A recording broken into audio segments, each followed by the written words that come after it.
Every time you run a rototiller through your garden, you are destroying something that took years to build. Something you cannot see. Something you didn't know was there. And something that once destroyed will take your soil years to recover. You've been told tilling is good, that it loosens the soil, aerates it, kills weeds, gives your plants a fresh start. Every single one of those claims is either wrong or only half true, and the proof has been sitting in plain sight for over 200 years in the fields of Amish farmers who have never once touched a rototiller, never once tilled deep, never once loosened their soil the way every gardening book tells you to, and their soil. After 200 years of continuous cultivation, it is deeper, darker, more productive, more alive than it was when they started. While modern gardens tilled every single spring get harder, grayer, and more dependent on fertilizer with every passing year. In this video, I am going to show you exactly what tilling is doing to your soil beneath the surface. Why the Amish figured out it was a mistake generations before the science caught up. And precisely what they do instead, a system so simple that once you understand it, you will never pull that tiller out of the shed again. If you've been tilling every spring and wondering why your soil never seems to improve, hit the like button right now. You're about to find out why.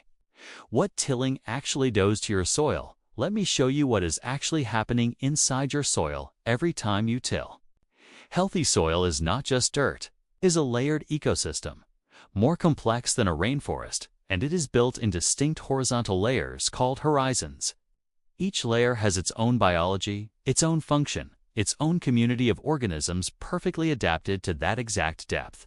At the very surface, the top 2 or 3 centimeters, live the organisms that break down fresh organic matter.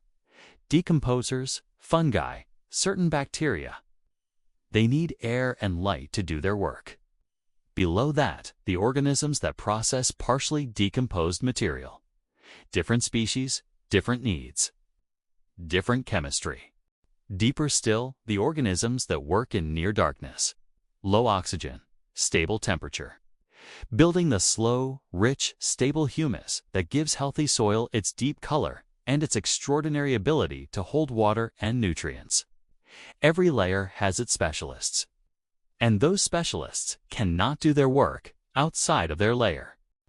When you run a rototiller through this system, you flip it, you invert it. You bring deep organisms to the surface where they die from light and oxygen exposure. You bury surface organisms deep where they suffocate. You mix everything together and call it loose, aerated soil. What you have actually done is killed the workforce. There is more. The fungal networks. Mycorrhizal fungi, the underground threads that connect plant roots and allow them to access water and minerals from far beyond where the roots can reach, grow in intricate networks that can take 2 to 3 years to establish in a garden. A single pass of a rototiller shreds every thread. Completely, the network must rebuild from zero. Every spring, when you till, you are resetting your soil's most powerful nutrient delivery system back to zero. Your plants spend the first 6 weeks of the season rebuilding connections that should already be there. That is 6 weeks of reduced growth, reduced nutrient access, reduced yield. Every single year. And carbon. When you expose deep soil to air through tilling, the carbon that was safely locked in stable form oxidizes and releases as carbon dioxide.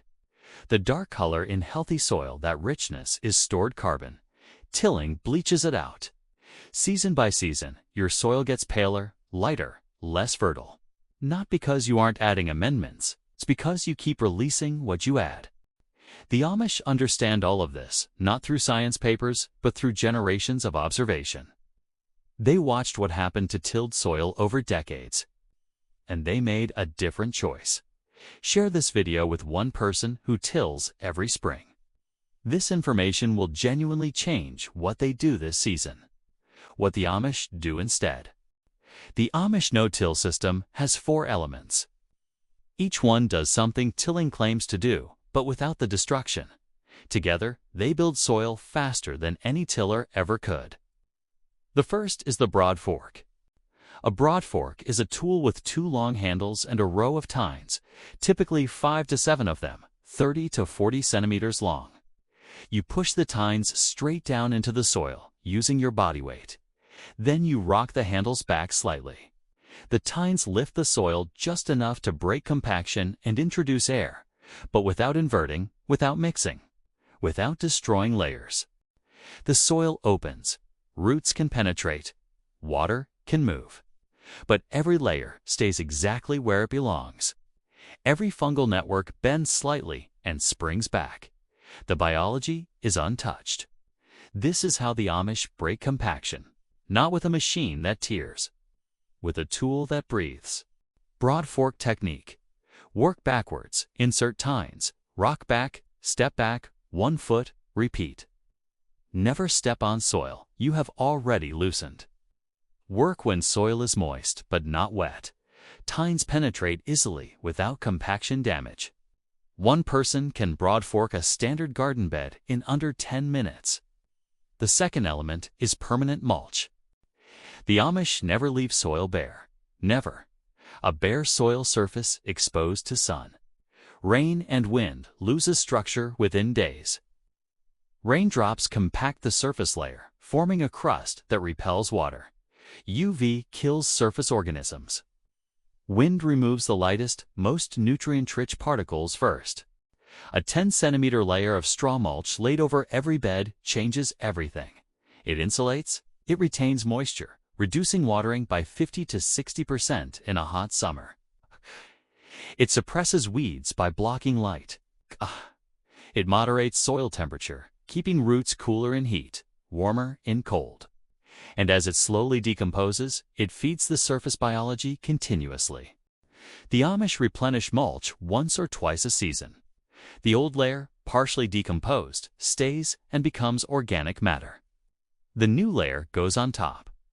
Year after year, the bed deepens, gets darker, gets richer, gets more productive.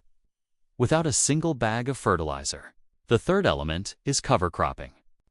When a bed finishes producing for the season, the Amish do not leave it bare over winter. They plant a cover crop, winter rye, crimson clover, daikon, radish, or buckwheat, depending on the season and goal. In spring, the cover crop is not tilled in. It is crimped or cut flat, laid on top of the soil as a mulch layer. The roots decompose in place, leaving their channels and their biology exactly where it's needed. Cover crop timing. Plant winter rye 6 weeks before first frost. It establishes before cold and grows again in early spring. Plant buckwheat in summer gaps between crops. It flowers and suppresses weeds in 4 weeks. Plant daikon radish in early autumn for maximum root penetration before the ground freezes. The fourth element is surface composting. The Amish do not dig compost into the soil. They lay it on top. A 2 to 3 centimeter layer of finished compost spread over the bed surface, left for worms and soil organisms to pull down naturally. This mimics exactly what happens in a forest. Leaves fall. They sit on the surface. Worms pull them down. Rain moves nutrients into the root zone. No digging, no mixing, no disruption. Just patience and biology working the way they have worked for millions of years. Surface-applied compost feeds the soil food web from the top down, exactly the direction nature intended. Dug-in compost disrupts layers. Surface compost respects them. Subscribe right now and hit the bell. Next video in this series covers the Amish composting method that produces finished compost in 6 weeks. You will not want to miss that one. The results, what happens when you stop tilling here, is what you will notice when you stop tilling and switch to the Amish system. In the first season, your soil structure begins recovering. Earthworm populations increase rapidly under mulch. You will see them within weeks of laying the first layer. More earthworms means more worm castings, the most nutrient-dense soil amendment in existence produced daily, directly in your root zone for free. Watering frequency drops. The mulch holds moisture so effectively that some no-till gardeners report watering half as often as before in the same conditions. In a drought summer, this difference is not a convenience.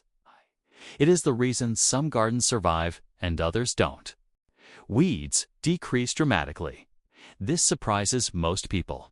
Tilling churns weed seeds up from deep in the soil, seeds that would have stayed dormant and never germinated, and brings them to the surface where they have light and air to sprout. Every time you till, you plant a weed crop. No-till leaves those seeds buried. Weed pressure in a mature no-till garden is a fraction of what a tilled garden produces. By year 2, you will see the color change. Soil that was pale, compacted, and lifeless begins to darken. The dark color is humus, stable, organic carbon building and accumulating instead of being released into the air by tillage. Dark soil is fertile soil. This is not an aesthetic improvement. It is a measurable, quantifiable improvement in soil fertility. By year 3, veteran no-till gardeners describe the moment they push their hand into the soil and feel it give way effortlessly. Soft, deep, dark, full of life. A texture that no amount of tilling ever produced, because tilling destroys the very organisms that create that texture. The Amish have soil that has been no-till for 150, 200 years. Some of their fields have documented topsoil depth of 60 to 90 centimeters. The national average for conventional farmed topsoil in America is around 15 centimeters, and shrinking every decade. 200 years of no-till versus 70 years of industrial tilling. The results are not even close. Drop a comment. Are you currently tilling, or have you already switched to no-till? Tell me where you are right now. I want to know. The rototiller was invented in the 1910s, marketed as progress, as modern as the future of gardening. The Amish looked at it and said no, not out of stubbornness, not out of tradition for its own sake, because they understood something the machine could not account for. The soil is not raw material. It is not an input. It is not a medium to be managed. It is alive. And living things are not improved by being torn apart. The Broadfork, the mulch, the cover crop, the compost laid gently on top. These are not techniques. They are a posture. It's a way of relating to the land that says, I will work with what is already here. I will disturb as little as possible. I will add and protect and observe, and I will trust the system. Your garden does not need to be torn apart every spring to be productive. It needs to be left alone in the right way. Start this weekend. Put the tiller away. Lay a thick layer of straw mulch over your beds. That single action begins the recovery, and watch what happens. If this video gave you something, share it with one gardener who is still tilling every spring. It might be the most useful thing you do for their garden this year. Subscribe for more. I'll see you in the next one.